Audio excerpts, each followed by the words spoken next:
Hello viewers, welcome to Bhavani కథల ప్రపంచం. మొదటిసారి నా ఛానల్ చూస్తున్న వారు సబ్స్క్రైబ్ చేసుకోవడం మర్చిపోవద్దు. సరే, కథలోకి వెళ్ళిపోదాం.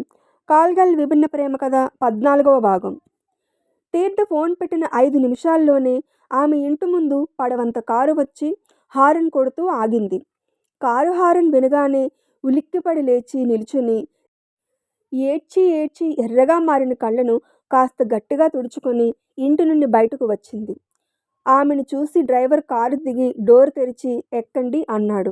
దాంతో కారులో కూర్చుంది తీర్థ. వెంటనే కారు స్టార్ట్ అయ్యింది. ఆ వెహికల్ ఎటు వెళ్తుంది, చుట్టూ ఏం ఉంది అని చూసే తీరికలో లేదు తీర్థ. ఈ రోజుతో ఆమె జీవితం ముగిసిపోయినట్లుగా కుమిలిపోతుంది. నేను చేస్తున్నది తప్పని నాకు తెలుసు, కానీ మరో దారి లేదు నాకు అని బాధపడుతుంది. ఆమె దిగాల్సిన గమ్యమైన పెద్ద బిల్డింగ్ రాగానే కారు ఆగింది. అయినా ఆమె దిగకపోవడంతో డ్రైవర్ కారు దిగి ఆమె వైపు డోర్ తెరిచి మేడం దిగండి అన్నాడు. దాంతో ఈ లోకంలోకి వచ్చినట్లుగా అయ్యి మళ్ళీ కళ్ళను తుడుచుకొని కారు దిగింది. రూమ్ నెంబర్ 111కి వెళ్ళండి అని చెప్పి కారు స్టార్ట్ చేసుకొని వెళ్ళిపోయాడు అతను.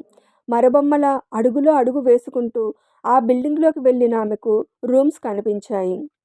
వెంటనే 111 కోసం కళ్ళతోనే వెతికి వణుకుతున్న చేతులతో ఆ గదిని నాక్ చేయబోతే అది తెరుచుకుంది. దాంతో తాను ఎవరి కోసం వచ్చిందో ఆ వ్యక్తి ఆల్రెడీ ఉన్నాడేమో అని సంశయిస్తూనే లోపలికి వెళ్ళింది. లోపల గదంతా చీకటిగా ఉండి అక్కడక్కడ క్యాండిల్స్ వెలుగు తప్ప మరే వెలుగు లేదు. అలాగే ఆ గదిలో ఆమె తప్ప ఎవరూ లేరు. ఇంకా ఆ రూమ్ డెకరేషన్ చూసిన ఆమెకు మతిపోయింది. విశాలమైన గది, కానీ మంచం తప్ప మరో ఫర్నిచర్ లేదు. అలాగే గది గోడల నిండా రోజెస్ అంటించి ఉన్నాయి. మంచం మీద కూడా రెడ్ రోజెస్ రేకులు, మత్తెక్కించే పూల పరిమళాలు మంచమంతా పరుచుకొని శోభనం కోసం ముస్తాబైన కొత్త పెళ్లి కూతురులా ఉంది. అది చూసిన తీర్థకు కన్నీళ్లు ఆగడం లేదు. అప్పుడే కబోర్డుకి ఉన్న నిలువుటద్దంలో ఆమె ముఖం కనిపించింది. నిండుగా చీరకట్టులో ఆమె ఆహార్యం ఎంత అందంగా ఉందో ఆమె ముఖం అంత కళావిహీనంగా ఉంది. ఏడ్చి ఏడ్చి ముఖం కళ్ళు వాచిపోయి దీనంగా ఉంది ఆమె పరిస్థితి. వెంటనే మనమ్మ మాటలు గుర్తుకు వచ్చాయి. అస్సలు ఏడవకూడదు, ఏడిస్తే అతనికి నచ్చదు. ఇష్టపడి వెళ్తున్నావు కాబట్టి అలాగే ఉండడానికి ప్రయత్నించు. అతనికి మూడు చెడిందంటే నీ కష్టమంతా వృధా అయిపోతుంది. నీ తండ్రిని కూడా బ్రతికించుకోలేవు అని ఆయమ్మ చెప్పిన మాటలు గుర్తుకు వచ్చి వాష్రూమ్ ఎక్కడ ఉంది అని చుట్టూ చూసి గబగబా వాష్రూంలోకి వెళ్ళి అద్దంలో తన వదనాన్ని చూసుకొని మరింతగా ఏడ్చేసింది. అంతలోనే తేరుకొని ముఖం కడుక్కొని గదిలోకి వచ్చింది. అప్పటికి కూడా ఆ గదిలోకి ఎవరూ రాలేదు. ఉదయం నుండి డబ్బు కోసం ఎక్కడెక్కడో తిరగడం, తండ్రిని బ్రతికించుకోవాలనే ఆరాటం, ఈ పని మాత్రం చేయకూడదు అనే సంఘర్షణ వల్ల ఒత్తిడికి లోనైంది. దాంతో ఆమెకు చాలా అలసటగా, నీరసంగా, కళ్ళు తిరుగుతున్నట్లుగా ఉంది. వెంటనే తలను విదిలించుకుంటూ పూలతో ముస్తాబైన మంచంకి చివరన తలదించుకొని కూర్చుంది. అప్పుడే తలుపు తెరుచుకొని ఒక వ్యక్తి ఆ గదిలోకి వచ్చాడు. తలుపు చప్పుడుకే ఆమె గుండె జల్లుమంది. ఇక ఎవరో వచ్చేసరికి ఆమె గుండె నార్మల్గా కాకుండా దడతో వేగంగా కొట్టుకుంటుంది. ఆ కంగారుని అదుపు చేసుకోవడానికి కళ్ళను గట్టిగా మూసుకొని శ్వాసను గాఢంగా పీల్చి వదిలింది. చుట్టూ చీకటి, పైగా ఆమె కూర్చుని చూపులను నేలకే పరిమితం చేయడం వల్ల అతని కాళ్ల భాగం మాత్రమే కనిపిస్తుంది తీర్థకు. ఆ వ్యక్తి షూస్ చాలా పొడవుగా ఉన్నాయి. అంటే అతను పొడగరి అని అర్థమైంది ఆమెకు. అతను తీర్థకు దగ్గరగా వచ్చి కాలు మెలివేసినట్లుగా షూస్ని విడిచి ఆ మంచం కిందకి కాలుతో తోశాడు. తీర్థ కళ్ళకు పాలమీగడ వర్ణంలో ఉన్న అతని తెల్లని పాదాలు, పొడవైన వేళ్ళు మాత్రమే కనిపిస్తున్నాయి. ఎందుకంటే ఆమె పొరపాటున కూడా తన కళ్ళను పైకి ఎత్తడం లేదు మరి.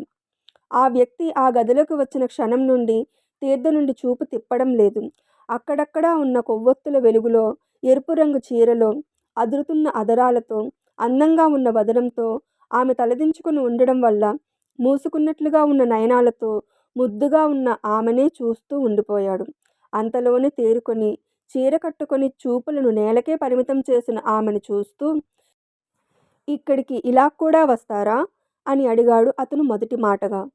అతని ప్రశ్నకు ఎలా రియాక్ట్ అవ్వాలో తెలియక, ఎలా వస్తారో నాకు తెలియదు, మీకు ఎలా ఇష్టమో చెబితే అలా రెడీ అవుతాను అంది నిర్లిప్తంగా. సరే అయితే అని కబోర్డ్ తెరిచి టూపీస్ డ్రెస్ ఆమె ముఖం మీదకు విసిరి చేంజ్ చేసుకొనిరా అన్నాడు. దాంతో ఆమె వాష్రూంలోకి వెళ్ళి తన చీరను విప్పేసి అయిష్టంగా డ్రెస్ మార్చుకొని అద్దంలో తనను తాను చూసుకుంది. ముడుకులు దాటిన స్కర్టు, నడుం నాభి పూర్తిగా ఎక్స్పోజ్ అవుతుండగా స్లీవ్లెస్ టాపులో ఉన్న తన ఆహార్యాన్ని చూసుకొని వెక్కి వెక్కి ఏడుస్తుంది. ఇప్పుడెందుకు ఏడుస్తున్నావు కాల్ గర్ల్? శరీరాన్నే అర్పించాలని వచ్చావు కదా, మరి శరీరాన్ని పూర్తిగా దాయలేని డ్రెస్ వేసుకుంటే మాత్రం నష్టమేంటి? అంది అంతరాత్మ. నేను కాల్ గర్ల్ని కాదు అని చిన్నగా అరిచి, నా నిర్ణయమే నన్ను దహిస్తుంటే నీ మాటలు రంపపు కోతలా ఉన్నాయి. ఎందుకు నన్ను ఇలా సాధిస్తున్నావు? నేనేమి ఒళ్ళు కొవ్వెక్కి కోరిక తీర్చుకోవడానికి మగాడి దగ్గరకు రాలేదు. ఏ ఆడపిల్ల కావాలని చెడిపోవాలని అనుకోదు అంది ఆక్రోశంగా. నీ ఉద్దేశం ఏదైనా కానీ ఇకపై నువ్వు కాల్ గర్ల్వి మాత్రమే అనేసి మాయమైపోయింది అంతరాత్మ. ఆ మాటకు నిర్ఘాంతపోయినట్లుగా ఉండిపోయి చెంపల మీద నుండి కన్నీరు జారిపోతుంటే ఈ లోకంలోకి వచ్చినట్లుగా అయి మళ్ళీ ముఖం కడుక్కొని అతి కష్టంగా గదిలోకి వచ్చింది. ఆ డిమ్ లైట్ వెలుగులో కూడా ఆమె పచ్చని మేనిఛాయ ప్రస్ఫుటంగా తెలుస్తుంటే అతను ఆమె వైపుగా అడుగులు వేశాడు. అతని అడుగులు ఆమెను సమీపిస్తుంటే తీర్థలో గుండెదడ పెరిగిపోతుంది. ఇలా అరాకొరా బట్టల్లో పరాయి మగాడి ఎదురుగా నిలవడం వల్ల సిగ్గుతో చచ్చిపోతున్నట్లుగా ఉందామెకు. దాంతో ఒకసారి స్కర్ట్ని కిందకు లాగుతున్నట్లు, ఒకసారి గుండెల దగ్గర జారిపోతున్నట్లుగా ఉన్న టాప్ని పైకి లాగుతున్నట్లు ఇబ్బంది పడుతుంది. అప్పుడే మళ్ళీ ఆమెకు కళ్ళు తిరుగుతున్నట్లుగా అనిపించింది. అయితే అతి కష్టం మీద తమాయించుకుంది. ఆమె ఇబ్బంది పట్టని అతను ఆమెకు దగ్గరగా వెళ్ళి ఆమె చేయి పట్టుకుని మంచం దగ్గరకు తీసుకువచ్చి కూర్చోబెట్టి కబోర్డ్ దగ్గరకు వెళ్ళి దాన్ని తెరిచి ఏదో డ్రింకుని 2 గ్లాసుల్లో పోసి ఆమె దగ్గరకు వచ్చి ఆమె చేతికి ఒక గ్లాస్ అందించాడు తాగమంటూ. ఇప్పుడు కూడా చూపులను నేలకే పరిమితం చేసిన ఆమె నాకు నాకు వద్దు అంది అతి కష్టంగా. ఇక్కడికి రావడం వరకే నీ ఇష్టం, వచ్చాక అంతా నా ఇష్టం, నేను ఎలా చెప్తే అలా వినాలి నువ్వు అని బలవంతంగా గ్లాసులో డ్రింకు ఆమె చేత తాగించాడు. ఆమె కళ్ళెత్తి అతని వైపు పొరపాటును కూడా చూడడం లేదు. కనుల విందులా ఉన్న ఆమె అందాలను తాకడానికి కూర్చుని పళంగా ఉంటూనే మొదటగా ఆమె అరిపాదాల నుండి అతని తాకిడిని మొదలుపెట్టాడు. అతని చేయి తన శరీరాన్ని తాకుతుంటే ఆమె శరీరం సన్నగా వణుకుతుంది. ఆమె ఎగశ్వాస తీస్తూ వణుకుతుంటే ఆమె తడబాటు చూసి మొదటిసారా అని అడిగాడతను. చివరిసారి కూడా అంది ట్రాన్స్లో ఉన్నట్లు. అంటే అన్నాడు అర్థం కాక. పెళ్లి చేసుకొని పవిత్రంగా భర్తకు సొంతమవ్వాల్సిన శరీరాన్ని డబ్బు కోసం మీకు అమ్ముకున్నాను. మలినమైన ఈ శరీరాన్ని మరొకరికి పంచలేను అంది బాధగా. అంటే ఇక మీదట ఇలా ఎవరి దగ్గరికి వెళ్ళను అని అంటున్నావా అని అడిగాడతను. దాంతో భారంగా గుటకలు మింగుతూ, మనిషి ఒకసారే చస్తాడు. మీ అవసరం తీరిపోయాక నేను చచ్చిన శవంతో సమానం. ఇక ఎవరి పంచనా చేరే హక్కు నాకు లేదు, ఉండదు కూడా అంది. నీ వేదాంతం నాకెందుకు, ఐఎమ్ పేయింగ్ యూ అని ఆమెను మంచం మీదకు చారబరిచి ఆమెలోని ప్రతిభాగాన్ని తాకుతున్నాడు. అతను ఆమెను సమరానికి సిద్ధం చేస్తున్నట్లు ఆమెలో ఫీలింగ్స్ తీసుకురావాలని ప్రయత్నం చేస్తున్నాడు.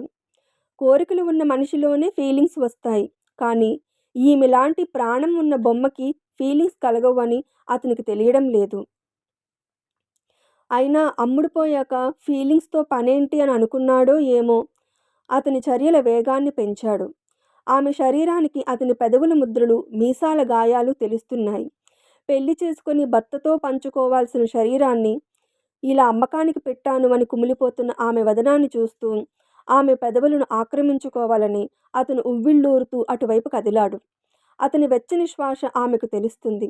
అతను దేనికోసం ఎగబడుతున్నాడో ఆమెకు అర్థమై పంటి బిగుమున బాధను భరిస్తూ తన వదనాన్ని పక్కకు తిప్పుకుంది. దాంతో అతను ఆమె మెడవంపుపై ముద్దు పెట్టి ఆమె శరీరాన్ని ముద్దులతో ముద్ద చేస్తున్నాడు. తన శరీరంపై అతని తాకిడి తాలూకు ఒత్తిడి తెలుస్తుంటే ప్రాణం పోతున్నట్లుగా ఉందామెకు.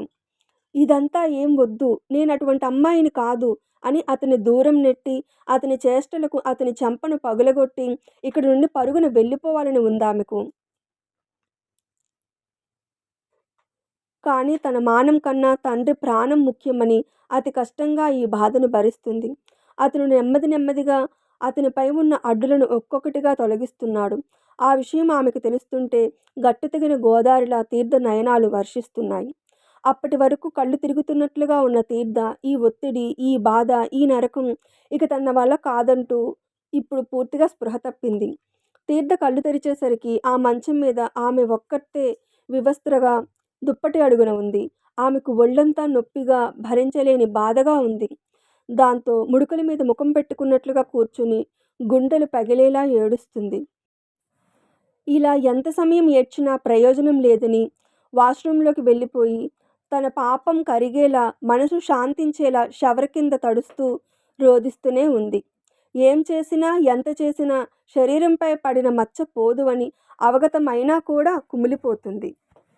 ఆమెకు బ్రతకాలని లేదు. అలా అని తండ్రిని ఆ పరిస్థితిలో వదిలి చచ్చే హక్కు లేదు అని తనకు తాను సర్ది చెప్పుకొని, తన చీర కట్టుకొని వేగంగా ఆ గదిలో నుండి, ఆ బిల్డింగ్ నుండి బయటకు రాగానే నిన్నటి డ్రైవర్ కార్ డోర్ తెరిచి, "మేడం, మిమ్మల్ని ఎక్కడ డ్రాప్ చేయమంటే అక్కడ డ్రాప్ చేస్తాను. ఇది సార్ ఆర్డర్" అని అన్నాడు. ఇది ఏ ఏరియా, తను మళ్ళీ హాస్పిటల్‌కి ఎలా వెళ్ళాలో తెలియక ఆ కారులో కూర్చొని హాస్పిటల్ పేరు చెప్పింది తీర్థ. ఆమెను తిరిగి హాస్పిటల్ దగ్గర దించి, "మేడం, సార్ మీకీ కవర్ ఇమ్మన్నారు" అని ఒక కవర్ అందించాడు ఆ డ్రైవర్. దాంతో అప్పుడు కూడా కళ్ళు వర్షిస్తుండగానే దాన్ని అందుకొని గబగబా తెరిచి చూసింది.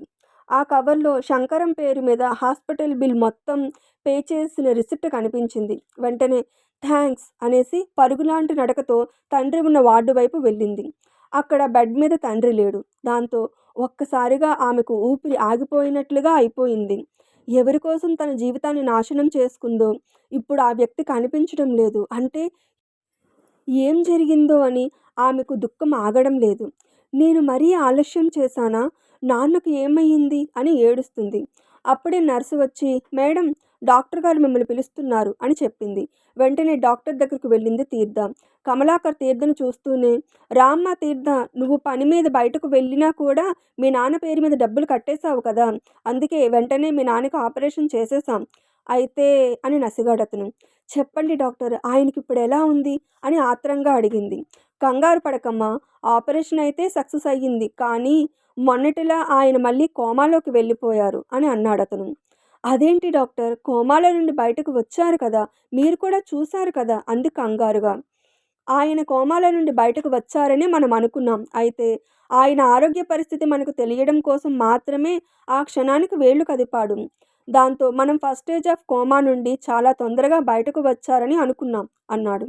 "మరైతే ఇప్పుడు ఏమంటారు డాక్టర్" అని బాధగా అడిగింది. "ఆయన ప్రస్తుతం కోమాలో ఉన్నారు. ఎప్పుడు నార్మల్ అవుతారో, అసలు అవుతారో లేదో చెప్పడం కష్టం" అన్నాడు డాక్టర్. ఆ మాట వింటూనే కుప్పకూలిపోయింది తీర్థ. "అయ్యో భగవంతుడా! నన్నెందుకిలా పరీక్షిస్తున్నారు? నా తండ్రి తోడైనా నాకు లేకుండా చేస్తారా?" అని ఏడ్చేసింది. "కూల్ డౌన్ మిస్ తీర్థ. ఆయన కండిషన్ ఇదివరకటి కన్నా ఇప్పుడు బాగానే ఉంది. అయితే కోలుకోవడానికి కాస్త టైం పడుతుంది. అంతవరకు అతన్ని అబ్జర్వేషన్‌లో ఉంచాలి. ఆయన్నిక్కడే ఉంచి ట్రీట్ చేస్తే నీకు ఎక్స్‌పెన్సెస్ ఎక్కువ అయిపోతుంది" అని ఆపి, "మాకు కాస్త సహకరిస్తే నీకు బర్డెన్ తగ్గుతుంది" అన్నాడు కమలాకర్. "ఏ రకంగా సహకరించాలి డాక్టర్?" అని అడిగింది తీర్థ. ఇంకా ఉంది. డాక్టర్ ఏం చెప్పాలని అనుకుంటున్నారో, తండ్రికి బాగవుతుందో లేదో, రాజేంద్ర పరిస్థితి ఎలా ఉందో తదుపరి భాగంలో తెలుసుకుందాం. అప్డేట్‌కి లైక్ కొట్టి, స్టోరీ ఎలా ఉందో కామెంట్ చేసి షేర్ చేయండి వ్యూవర్స్. అప్పుడే స్టోరీ ఎక్కువ మందికి చేరుతుంది. వీలైతే నా ఛానల్‌ని సబ్స్క్రైబ్ చేసుకోండి. సరే, మరో స్టోరీ అప్డేట్‌తో మళ్ళీ మీ ముందుకు వస్తాను. అప్పటి వరకు సెలవు.